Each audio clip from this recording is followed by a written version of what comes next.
Hey everyone, welcome back to Only Boss Fights. I'm Stefan Jaeger and today we're going to show you how to get every weapon in Remnant 2's new DLC, The Awakened King. From the Ritualist Scythe to the painstaking God for Help Anguish Hand Gun. So without further ado, let's dive right in.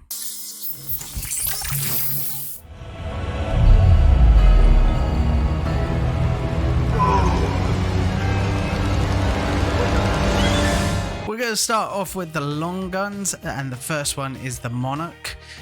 It is one of the easiest weapons to obtain in the DLC. All you have to do is kill the one true king while he is knocked down from destroying his hammer.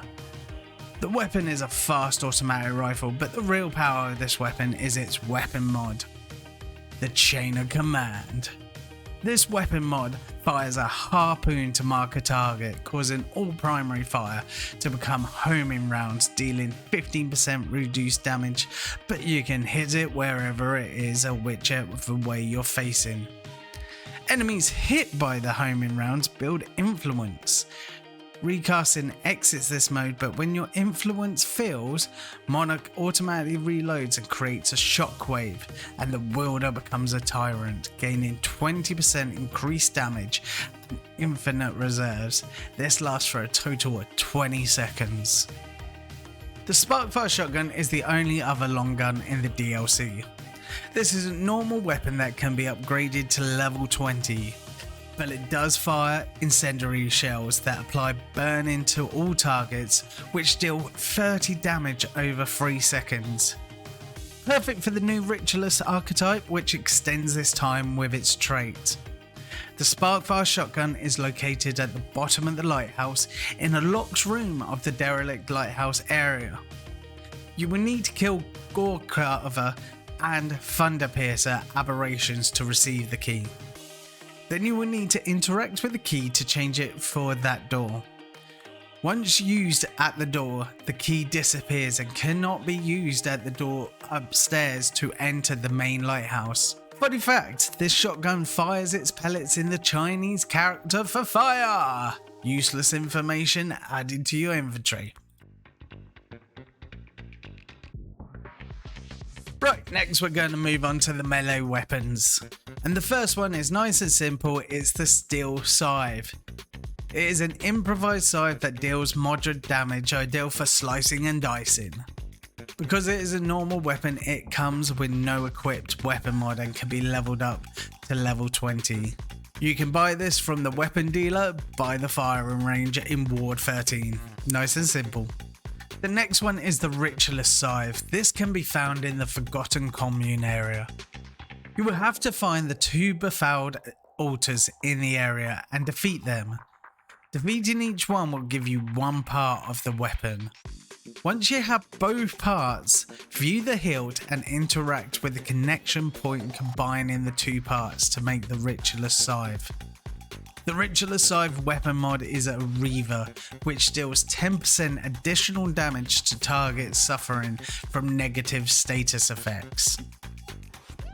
The next melee weapon is a heavy weapon, made from the anchor of a ship the Sunken Witch bludgeoned the whole crew to death on, the Abyssil Hook.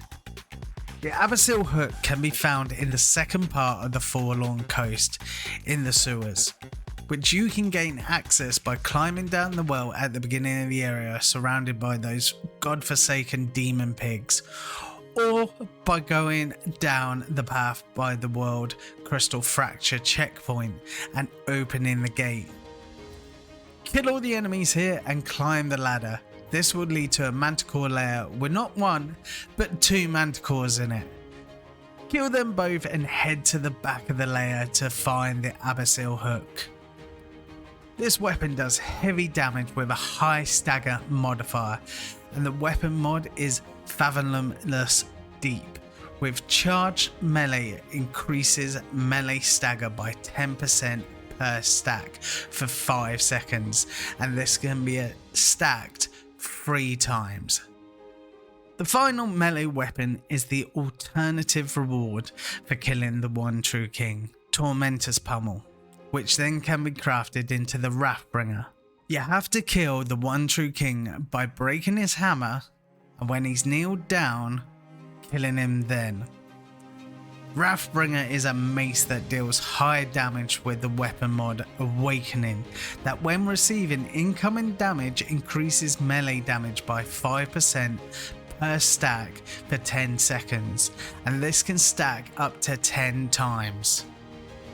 The final weapon for the DLC is a handgun, and it is the absolute hardest weapon to get, not just in the DLC, but the base game too, and it's called the Anguish. First, we are going to give you some tips how to make it a little bit easier and not spend 3 days getting it like it took me. First, you have to re-roll a campaign after you've downloaded the DLC update.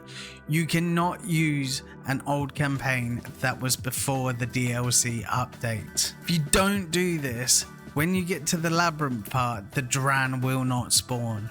When starting a new campaign, to get this, I recommend rolling till you get Losman's Marrow Parish, because the Nightweaver questline, you could end up getting a total of 4 bosses to fight. And seeing that you cannot die once you've started the quest, it's worth being able to get here easier. Hopefully you will also roll the Red Throne starting point in Yasha and the Forgotten Prison in Narud. I was lucky in the end and got this roll, and it helped so much. Now, you don't have to complete the whole of a campaign to do it, you just have to get past the train yard in the Ashen Wasteland, and this will at least have the least amount of enemies when you come back to complete it. Okay, that's enough of the tips, let's get started with the quest line. First, you have to find the Ethereal Manor. This can spawn in most areas in Losman that is on fire. The best way I found is to go to adventure mode and load the Forlorn Coast, because the second area will either be the Great Sewers, Cotton Kiln, or the Sunken Haunt, with the latter two being areas that can spawn the Ethereal Mansion. The Ethereal Mansion has a low spawn percentage, so be ready to do this multiple times till it does spawn. Once you find the Ethereal Manor, you want to head to the top of the manor, with the Dran sitting in a chair. When you get close to him, he will lunge at you and tell you to wake up. This made me jump out of my skin the first time, so make sure you're not holding anything spillable. You will then wake up in the dream version of the Ethereal Manor. Here you will need to drink the consumable item Liquid Death. This will kill you and transport you to the consecrated throne. Pick up the Crimson Dreamstone ring on the throne and head back to Ward 13 via the World Stone. When you return to Ward 13, head down to the bunker Ford led you to at the beginning of the game. Here you will find the Dran next to the van and speak to him. He will say, "Wake up," and disappear. Next, you need to load Yasha in adventure mode till you get the Red Throne starting point. If you had this in the campaign mode, it is okay to load it. Head to the right of the fountain and make it to the final room, and you will find our Dran friend leaning on the wall.